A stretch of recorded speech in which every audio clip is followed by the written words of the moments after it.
We're going to talk about Bitcoin in a minute. I got another question, but Lynn Alden, who's one of the really awesome Bitcoin sort of speakers and analysts, said on the What Bitcoin Did podcast the other day about, Bitcoin gets some slack because it's, so volatile.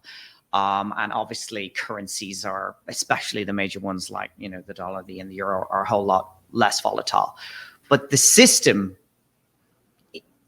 is a mess, and this, printing money and hyperinflation and stuff like that. Whereas Bitcoin, it's kind of a little bit all over the place in its price bouncing, but the system is solid for Bitcoin because it's decentralized, because it's not controlled by anyone. And, like I always say, who do you trust? Some politicians, in Washington, or computer code that is, immutable. Let me give you a cute answer. It's not that Bitcoin's volatile against the dollar. It's that the dollar is volatile against Bitcoin. Yeah. Okay. Bitcoin is being emitted at whatever it is now, 5 for every 10 minutes or 2.5, I forget. Whatever the pre-happening amount is. It's when you wrap your head around that this is the objective measure and things should be measured against it, then it looks far less volatile. 1 Bitcoin is equal to 1 Bitcoin. Yeah. There's only going to be, however many, 21 million of them ever. And maybe that number is dropping because things get lost. A lot of Bitcoin's been lost and will never be retrieved. And so, yes, these spastic currencies like the dollar, like the euro, like, the ruble, maintain some consistency against each other, but they're all losing or gyrating against Bitcoin. And of course, people aren't speculating on Bitcoin. They're speculating on the idea that the dollar might hold or might not hold its value. Do you think that Bitcoin will become the world's reserve currency? No. It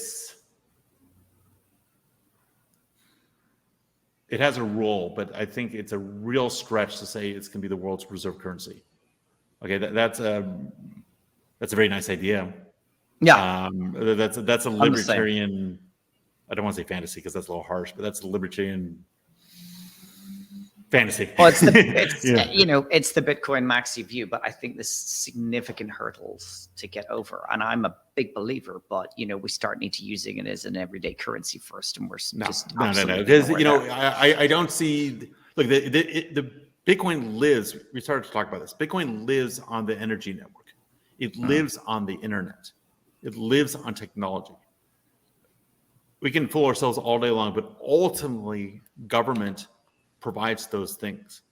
Okay, if the world breaks down into like a, Toshiba Island and IBM State and Microsoft this, we're all in a lot more trouble than we are now.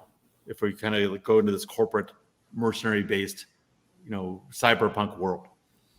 That's not where we should be headed. It looks good when you play Cyberpunk 2077, but in real life, it'd be terrible. Okay, we do need government.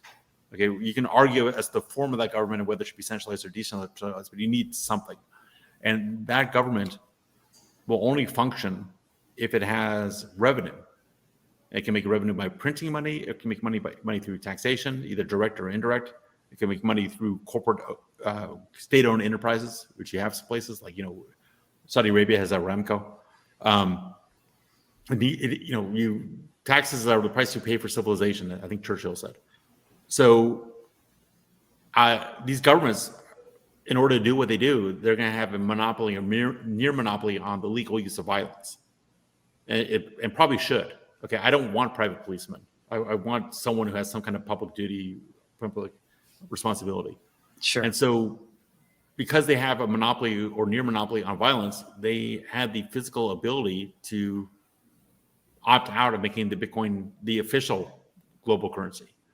Maybe will it have a extremely strong unofficial role? I hope so. I think it's a great way to keep governments honest. The crypto is a threat to existing systems that are inflation and fiat and tax based. It's a way of presenting a non-stoppable alternative. But it's really going to be the global currency? I doubt it. I really doubt it. Let's talk about the energy debate.